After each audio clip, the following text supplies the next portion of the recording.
Les chars de Tsahal auraient atteint la périphérie du quartier de Sabra dans la ville de Gaza. Et les frappes de Tsahal sur le quartier Hamas de Khan Younes progressent également. Le Hamas est également occupé à exécuter plusieurs civils gazaouis accusés de collaborer avec Israël.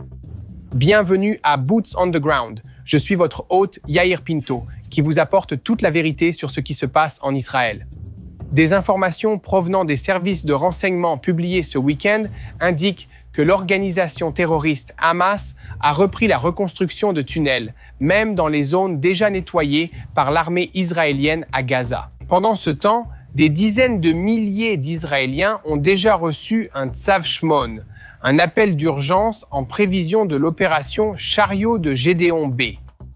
Alors que l'armée israélienne est déjà en train de changer de position et de encercler la ville de Gaza, après le week-end, des forces blindées ont déjà pénétré dans la périphérie de la ville dans le cadre des préparatifs d'une vaste manœuvre visant, pour l'instant, à faire pression sur le Hamas et à provoquer l'évacuation des civils. Le Premier ministre Netanyahou a effectué une visite de Gaza au cours de laquelle il a déclaré « Nous en sommes au stade de la décision. J'approuve les plans de Tsahal visant à prendre le contrôle de la ville. » Cette annonce a été accompagnée d'informations selon lesquelles les chars de l'armée israélienne auraient effectivement avancé et se trouveraient déjà dans la périphérie de la ville de Gaza. Cependant, malgré les réunions d'information en Israël et le gel des négociations, le Premier ministre n'a pas encore pris la décision définitive de rejeter l'accord partiel proposé par les médiateurs que le Hamas a déjà accepté. La proposition concrète sur la table est celle qui permettrait de libérer 10 otages vivants et les dépouilles de 18 autres personnes décédées en captivité aux mains du Hamas et d'instaurer un cessez-le-feu de 2 mois. Une source israélienne a confirmé que le Hamas avait accepté une partie des conditions, notamment la libération des prisonniers de sécurité condamnés à perpétuité et l'élargissement du périmètre de sécurité de Tsahal. Nous vous donnerons plus de détails. Pendant ce temps, dans la bande de Gaza, les services de sécurité du Hamas auraient exécuté 4 soi-disant collaborateurs, affirmant qu'ils avaient fourni à Israël des informations qui avaient conduit à des éliminations.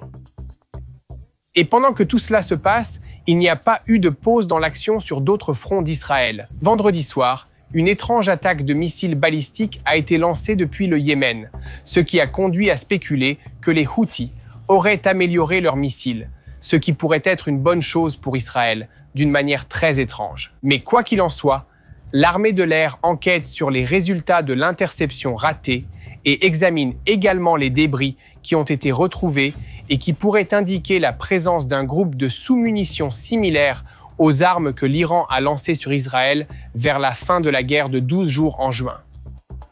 Dans le nord du pays, le Liban est au bord de la guerre civile, le Hezbollah ayant décidé de se retirer en combattant.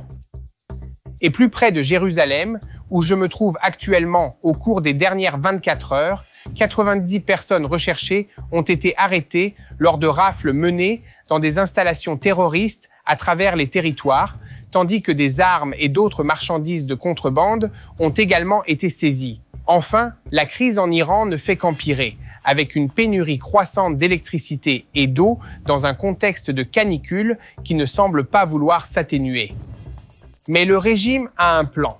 Il va continuer à menacer Israël, déclarant qu'il est prêt à lancer une riposte écrasante si Israël frappe à nouveau. De grandes foules se sont rassemblées dans plusieurs villes iraniennes au cours du week-end pour exprimer leur mécontentement à l'égard de ce plan, alors que des centaines d'écoles, d'universités, d'usines et de bureaux gouvernementaux restent fermés en raison de cette situation. Alors que des millions de citoyens souffrent, le corps des gardiens de la révolution islamique, l'armée et la police sont toujours approvisionnés en eau et en électricité, mais selon les évaluations des services de renseignement, la situation difficile les atteindra également très bientôt. Nous avons donc beaucoup à dire aujourd'hui, alors plongeons dans les détails. Je m'appelle Yair Pinto et voici votre rapport Boots on the Ground sur ce qui se passe en Israël au 688e jour de la guerre contre le Hamas, le Hezbollah, les Houthis au Yémen, les milices chiites en Irak et tous les autres groupes armés de la région qui reçoivent leurs ordres du corps des gardiens de la révolution islamique de l'Iran qui est à la tête de l'axe du mal qui s'effondre au Moyen-Orient. Avant de commencer, je voudrais vous demander de continuer à diffuser la vérité, de partager et de nous suivre. Nous sommes en première ligne dans cette guerre pour la vérité et, dans le monde entier, des mensonges sur Israël sont répandus. Pour les combattre, nous avons besoin de votre aide pour nous développer. Alors laissez un commentaire, cliquez sur le bouton « J'aime » et bien sûr, n'oubliez pas de vous abonner afin de rester à l'écoute de la vérité en temps réel et de ne jamais manquer un autre épisode de Boots on the Ground. Nous allons commencer le reportage d'aujourd'hui en examinant les développements survenus au cours du week-end dans la bande de Gaza. D'après les renseignements reçus par Tsahal, il semble que le Hamas ait recommencé à restaurer des tunnels et des infrastructures souterraines, même dans des zones où l'armée israélienne avait déjà manœuvré par le passé. Les forces de défense israéliennes estiment qu'il existe dans la ville de Gaza de vastes réseaux souterrains importants pour le Hamas, dont certains n'ont pas été découverts lors de la première manœuvre dans la ville, il y a environ 1 an et demi, et que le défi posé par les souterrains sera encore plus important pour les forces en cas de nouvelles manœuvres à cet endroit. Les tunnels constituent un problème majeur, comme l'a démontré la semaine dernière la sortie de 15 terroristes d'un tunnel à Khan Younes pour attaquer les troupes de Tsahal qui se trouvaient à proximité et qui occupaient un poste dans le corridor Magen Oz, qui divise la ville en deux. Ce tunnel aurait déjà été démoli lors d'une opération précédente, mais le Hamas a apparemment réussi à déblayer les décombres et à rendre le tunnel à nouveau opérationnel. Une enquête a révélé que le tunnel situé à proximité du poste n'avait pas été identifié malgré des mouvements suspects les jours précédents et que les terroristes avaient pénétré directement dans les bâtiments où se trouvaient les soldats. 3 soldats ont été blessés dans cet incident, un grièvement et 2 légèrement. Cet incident a également mis en évidence des lacunes et des erreurs opérationnelles dans la défense de ce poste, ainsi qu'une réaction rapide des forces souterraines. Pendant ce temps, Tsahal a mené des frappes intensives dans le quartier Ahmed à Khan Younes, ainsi que dans les quartiers Zaytoun et El Sabra dans la ville de Gaza. En outre, des frappes ont été signalées dans le camp de réfugiés de Jabalia, dans le nord de la bande de Gaza, dans le cadre de la pression militaire exercée sur les centres de contrôle et les infrastructures du Hamas. Les responsables de Tsahal ont déclaré qu'à ce stade, l'objectif de cette action est d'orienter la zone vers une évacuation des civils et d'exercer une pression directe sur le Hamas, alors que l'on s'attend toujours à ce que la grande manœuvre d'ensemble ait lieu plus tard. Pour rappel, la semaine dernière, le porte-parole de l'armée israélienne a indiqué que des soldats de la brigade Givati, rattachés à la division 162, opéraient déjà dans le secteur de Jabalia et dans la périphérie de la ville de Gaza. Les forces, disait-on, détruisent les infrastructures terroristes au-dessus et en dessous du sol, éliminent les terroristes et établissent un contrôle opérationnel sur le terrain afin de permettre l'extension des attaques à d'autres points stratégiques et d'empêcher le Hamas et les autres organisations de reprendre leur position. Et jeudi dernier, le Premier ministre est arrivé pour une visite de la division de Gaza et a reçu un briefing des commandants de l'armée israélienne. À l'issue de cette réunion, il a déclaré « J'ai fini par approuver les plans de Tsahal visant à prendre le contrôle de la ville de Gaza et à vaincre le Hamas. Parallèlement, j'ai donné des instructions pour entamer des négociations immédiates en vue de la libération de tous nos otages et de la fin de la guerre dans des conditions acceptables pour Israël. Nous sommes à un stade où il faut prendre une décision. L'armée israélienne m'a présenté les plans ainsi qu'au ministre de la Défense et je les ai approuvés. » Sur ce point, les responsables de la sécurité ont déclaré que l'opération, qui a reçu le nom de Gideon's Chariots B, est en cours. Et selon eux, Tsahal a commencé à mettre en œuvre les éléments d'exécution de ce plan. Dans le même temps, l'armée israélienne a entamé une série de mesures préliminaires afin de préparer le terrain pour une opération militaire de grande envergure dans les zones entourant la bande de Gaza et pour une vaste opération humanitaire comprenant la préparation d'espaces humanitaires, l'alerte et l'évacuation de la population, ainsi que le renforcement des tentes et des réserves alimentaires dans les zones désignées pour accueillir les personnes évacuées. Passons maintenant en revue quelques informations générales sur tout cela. Depuis la reprise des combats dans le commandement sud le 18 mars, les forces de défense israéliennes ont pris le contrôle opérationnel d'environ 75% de la bande de Gaza dans le cadre de l'opération Les Chars de Gédéon. Au cours des combats, de hauts responsables militaires et plus de 2100 terroristes du Hamas ont été éliminés. Selon les données publiées mercredi dernier par les porte-paroles de Tsahal, ces chiffres sont exacts. Au cours de l'opération, 5 divisions ont opéré en parallèle, la 162, 143, 98, 252, 36 et 99, qui se sont rendues dans des zones stratégiques de la bande de Gaza. Les forces ont localisé et détruit des dizaines de tunnels terroristes, bloqué les voies d'évacuation des terroristes et ont éliminé des dizaines d'escadrons terroristes et de hauts responsables du Hamas.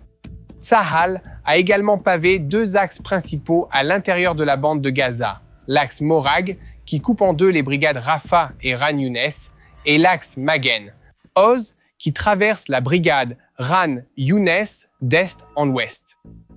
Au cours de cette période, environ 10 000 cibles terroristes ont été attaquées par des centaines d'avions de combat, d'appareils aériens et de navires de l'armée de l'air et de la marine. La frappe la plus importante a été menée le 13 mai 2025 lorsque des avions de combat ont frappé Hanounas et éliminé Mohamed Sinwar, chef de la branche militaire du Hamas, Mohamed Sabana, commandant de la brigade de Rafah, et Mahdi Koura, commandant de la partie sud du bataillon de Ran Younes. Outre les hauts responsables militaires, les hauts fonctionnaires du gouvernement du Hamas, les commandants de la sécurité générale et 6 commandants centraux du commando naval de l'organisation, tous ont été éliminés.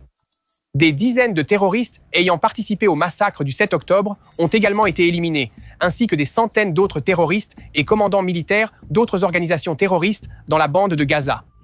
Et selon la déclaration du porte-parole de Tsahal, les résultats obtenus dans le cadre de l'opération, les chars de Gédéon ont créé des conditions opérationnelles favorables pour intensifier la pression sur le Hamas et affaiblir ses capacités restantes. Ils constituent une base pour les prochaines actions de l'armée israélienne dans la bande de Gaza.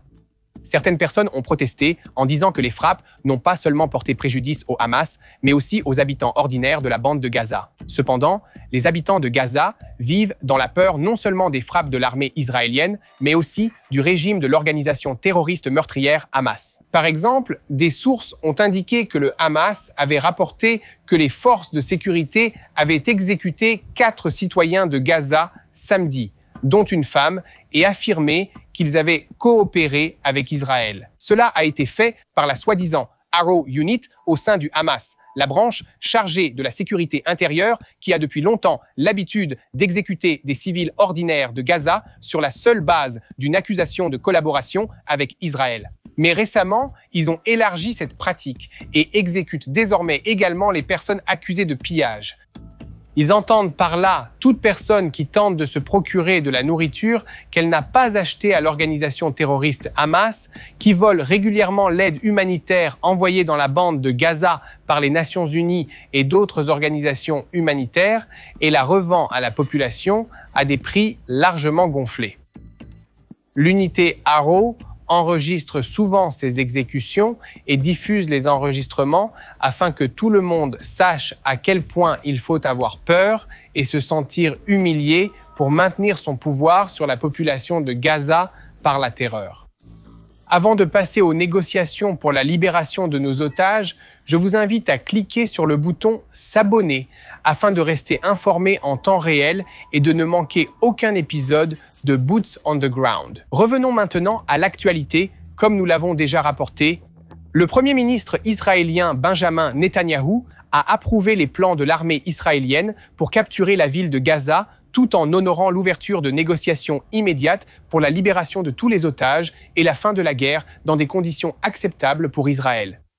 Cependant, personne n'est en contact avec les équipes de négociation israéliennes et personne ne sait si l'équipe israélienne partira la semaine prochaine pour des négociations et où elle partira à Doha, au Qatar, au Caire, en Égypte ou ailleurs. Un haut responsable israélien a déclaré que des contacts avaient eu lieu sous la direction des États-Unis et des médiateurs, mais qu'il n'y avait toujours pas d'accord.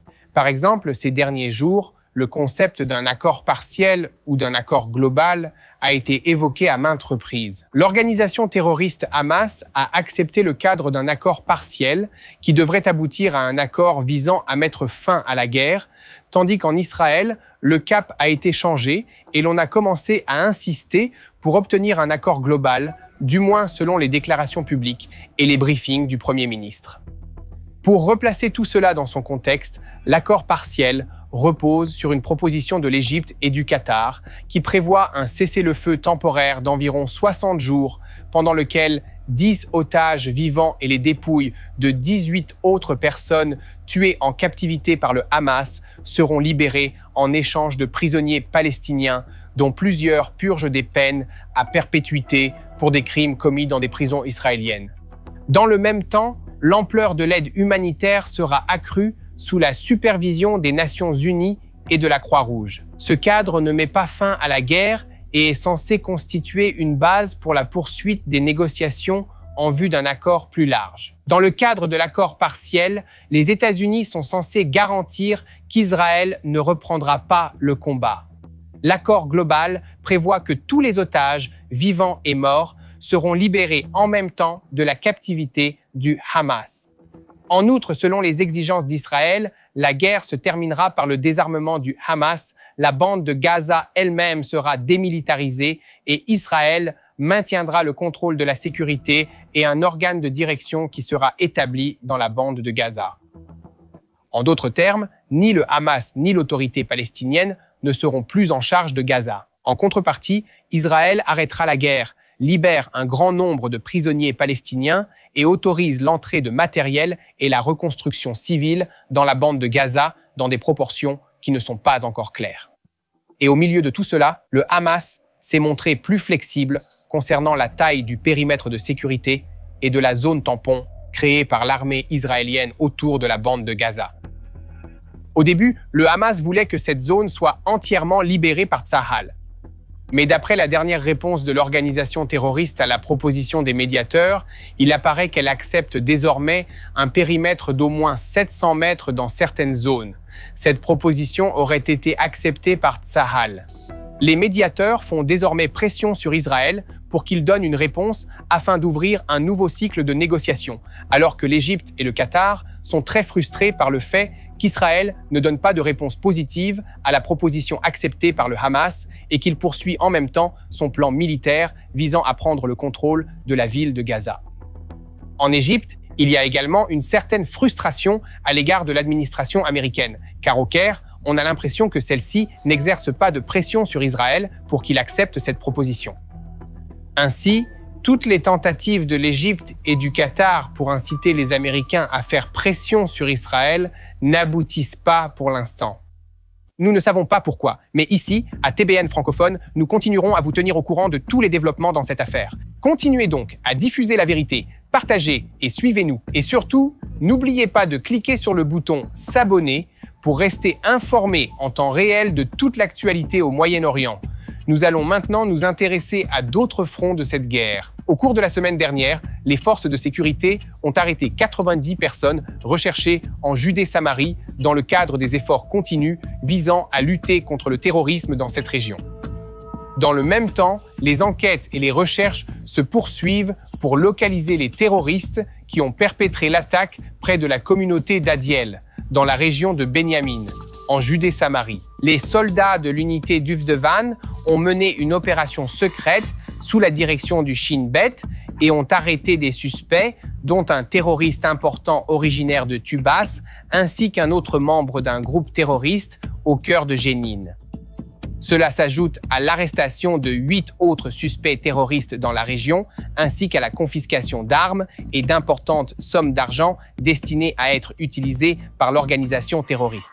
Toutes les personnes recherchées qui ont été arrêtées et les armes confisquées par les forces de l'ordre ont été transférées à la police du district de Shai et au Shin Bet pour être traitées.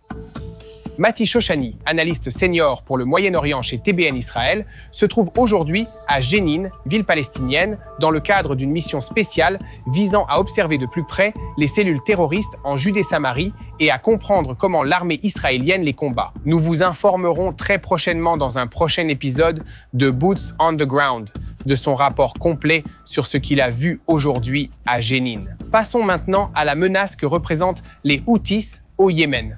Un missile balistique a été tiré sur Israël vendredi soir et semble s'être brisé en vol après l'échec de plusieurs tentatives d'interception. L'armée de l'air enquête sur l'incident, notamment sur les informations selon lesquelles le drone aurait atterri dans le jardin d'une maison privée et aurait explosé, ce qui laisse supposer qu'il transportait peut-être des munitions à fragmentation, telles que celles transportées par les missiles tirés par l'Iran pendant la guerre de 12 jours en juin. Dans tous les cas, les intercepteurs Arrow 3 n'ont pas eu le temps d'atteindre le missile balistique avant qu'il ne se désintègre en plein vol, ce qui a contraint l'armée de l'air à activer d'autres systèmes, notamment le dôme de fer, afin d'intercepter les gros débris et fragments avant qu'ils ne touchent le sol et causent des dégâts. Dans tous les cas, l'armée de l'air souligne qu'un missile équipé d'une ogive à fragmentation est en réalité préférable pour Israël, car les dégâts causés en cas d'interception du missile sont moindres et ces sous-munitions ne pénètrent pas les blindages ni les murs des espaces protégés, tels que les abris anti-bombes en Israël. Passons maintenant rapidement au front iranien. Plus de 91 millions d'habitants en Iran souffrent déjà depuis environ un an d'une grave pénurie d'eau et d'électricité et, selon les rapports, le pire est à venir. Des millions d'habitants n'ont désormais plus accès à l'eau potable après que 3 des plus grands barrages se sont complètement asséchés et que la plupart des centrales électriques ont également cessé de fonctionner, laissant les citoyens dans l'urgence de trouver des solutions alternatives. Et au cours du week-end dernier, des milliers de personnes sont descendues dans les rues des villes iraniennes pour protester contre les échecs catastrophiques du régime dans la gestion de cette situation. Des centaines d'écoles et d'universités ont déjà été contraintes de fermer leurs portes, de même que des administrations, des usines et d'autres installations.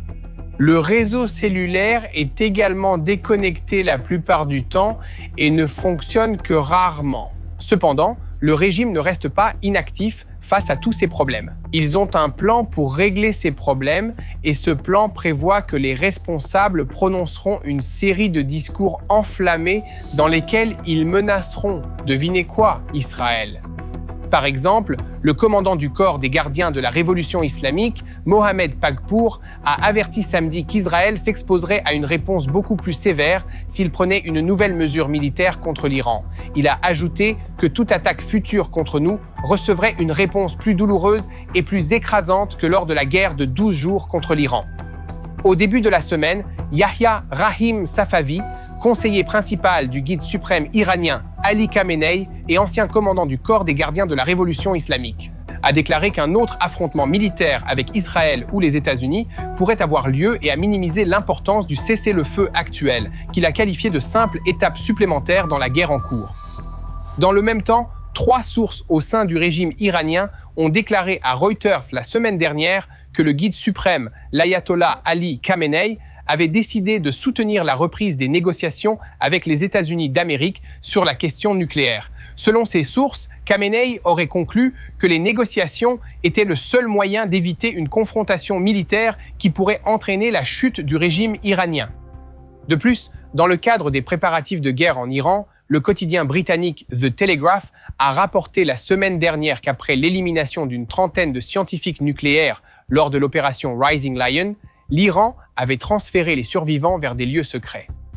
Des experts israéliens ont déclaré au Télégraphe qu'une nouvelle génération de scientifiques nucléaires iraniens devrait prendre la relève de ceux qui ont été éliminés, mais ils les qualifient de morts en sursis, malgré le renforcement de leur sécurité qui comprend des refuges et une surveillance 24 heures sur 24. Dans le même ordre d'idées, Alors que des dizaines de millions d'Iraniens souffrent du manque d'électricité et de la pénurie d'eau potable et d'eau pour l'agriculture, les membres du corps des gardiens de la révolution islamique, de l'armée et de la police ne semblent avoir aucun problème et ne manquent ni d'eau ni d'électricité. Pour l'instant, leurs commandants ne limitent pas la consommation d'eau ou d'électricité, mais même les experts proches du régime admettent que cela pourrait bientôt changer. À ce propos, le président Massoud Farzakhan a récemment admis que la détérioration de l'approvisionnement en électricité et en eau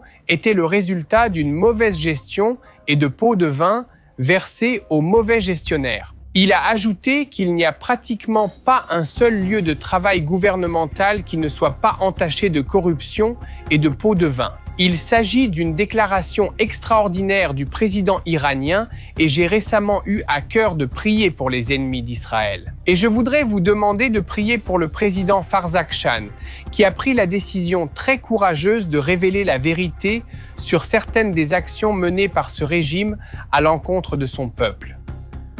On ne peut donc pas avoir une société fonctionnelle si le gouvernement ment pour dissimuler ses erreurs au lieu d'en tirer les leçons et de résoudre les problèmes. Le peuple iranien mérite mieux qu'un gouvernement qui tente de dissimuler la vérité alors que la situation ne cesse d'empirer pour tout le monde. Priez donc pour que le président Farzakhan fasse preuve de sagesse divine et commence à aimer le peuple juif au lieu de haïr Israël. D'accord? Dieu peut faire en sorte que cela arrive. Si la situation perdure, des experts à Téhéran qui préfèrent rester anonymes préviennent qu'une année de sécheresse sévère est à prévoir. Une telle situation incitera presque certainement des millions de personnes à protester dans les rues de l'Iran, ce qui conduira bien sûr à la violence. Si l'on se fie au passé, des centaines de personnes seront arrêtées, interrogées et envoyées en prison. Ce régime ne se soucie pas de ce qu'il fait subir au peuple iranien. Il ne se soucie pas de savoir si le peuple est mécontent de la situation. Il veut utiliser le pouvoir pour contrôler sa propre population. À nos téléspectateurs iraniens, je dis, vous n'êtes pas seuls. Nous prions pour vous et nous espérons qu'un jour, nous serons tous libérés de cet horrible régime et que nous pourrons célébrer ensemble un avenir meilleur. Je veux visiter Téhéran moi-même. Et les amis, ici à TBN francophone, nous continuerons à être en première ligne pour vous informer de tout ce qui se passe en Israël afin que vous connaissiez la vérité. Et maintenant, avant de passer à notre prochain reportage sur le secteur nord d'Israël, veuillez vous abonner à la chaîne YouTube de TBN Israël pour ne jamais manquer un autre épisode de Boots on the Ground. Nous allons maintenant nous concentrer sur l'arène du Nord. Les négociations politiques sur l'avenir de la situation au sud Liban sont toujours dans l'impasse. Selon des sources libanaises, les réunions tenues ces derniers jours entre les représentants du Hezbollah et les émissaires du président libanais Nawaf Salam se sont soldées par un échec. Selon ces informations, l'organisation a clairement indiqué que toute mesure visant à la désarmer conduirait à une confrontation directe. En d'autres termes, si l'armée nationale libanaise tente de lui retirer ses armes, le Hezbollah prévoit de lui donner les balles à la place. Le Hezbollah a informé le président et le commandant de l'armée qu'il n'était pas disposé à accepter la moindre mesure, même symbolique, visant à limiter les armes et a souligné que sa participation aux discussions sur le nouveau gouvernement ne signifiait pas une réduction de l'escalade dans les rues. Ainsi, l'organisation signale qu'elle a l'intention de préserver sa puissance militaire en dépit des pressions politiques et internationales. Dans le même temps, la chaîne libanaise El Jadid a rapporté qu'Israël avait rejeté la proposition de l'envoyé américain Tom Barak, présentée cette semaine lors d'une réunion avec le ministre des Affaires stratégiques, Ron Dermer, à Paris. Selon le rapport, Israël a exprimé sa volonté de principe de mettre progressivement fin aux opérations antiterroristes et de se retirer de plusieurs points du sud du Liban afin de régler la question des prisonniers, mais a rejeté d'autres conditions essentielles, ce qui annule de fait l'ensemble du projet. La contre-proposition d'Israël prévoit la création d'une zone tampon le long de la frontière, car les villages détruits près de la frontière resteraient sans habitants et deviendraient une zone industrielle qui séparerait les villages libanais du territoire israélien. Des éléments politiques au Liban ont affirmé qu'il s'agissait d'un déguisement pour une demande de contrôle israélien direct, mais d'autres sources politiques ont démenti cette affirmation. Dans le même temps, des sources diplomatiques ont confirmé que Barak avait demandé à Israël de prendre des mesures de retrait limitées afin d'encourager le gouvernement libanais à commencer à collecter les armes en vertu de sa responsabilité. Il est important de souligner que la crise interne au Liban se produit dans une situation difficile sans précédent pour le Hezbollah.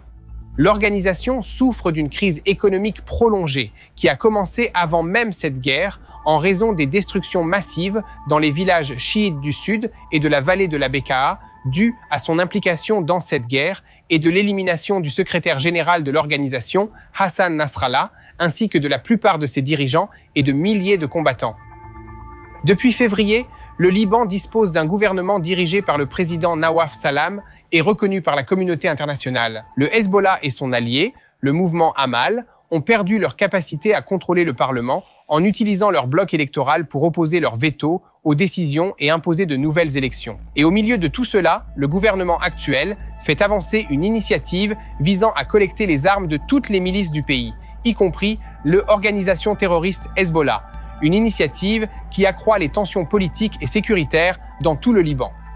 Et récemment, le docteur Yaron Friedman, expert de la Syrie et du Liban, a déclaré dans une chronique publiée par le portail d'information israélien Maharib que Beyrouth, la capitale du Liban, était en passe de connaître une nouvelle guerre civile en raison de tous ces facteurs. D'autres experts en Israël et au Moyen-Orient ont exprimé des craintes similaires ces dernières semaines. Ici, à TBN francophone, nous continuerons à rendre compte de tous les développements dans ce domaine. Alors, continuez à répandre la vérité. Et maintenant, je veux rendre hommage aux héros d'Israël qui sont tombés pour défendre l'État d'Israël. J'ai le triste devoir, les amis, de conclure le reportage d'aujourd'hui en rendant un dernier hommage à un héros qui est tombé en défendant le peuple et la terre d'Israël samedi. Il s'agit du lieutenant Uri Gerlitz, âgé de 20 ans, originaire de Meitar. Il est commandant de section dans le bataillon Shimshon 92 de la brigade d'infanterie Kafir. Il a perdu la vie lors d'un accident opérationnel au cours duquel une charge de Tsahal a explosé à Hanounas, dans la bande de Gaza. La charge était destinée à démolir un bâtiment à Ran Younes que le Hamas utilisait comme base d'opération. Et l'armée israélienne enquête actuellement pour déterminer si c'est un dysfonctionnement technique ou une erreur humaine qui a provoqué l'explosion prématurée de la charge.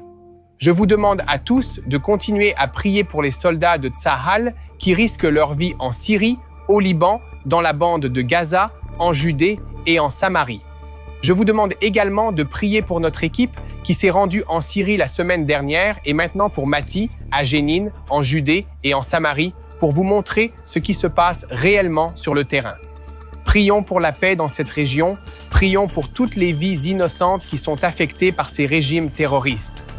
Et le plus important, continuons de prier pour la paix de Dieu et la paix de Jérusalem.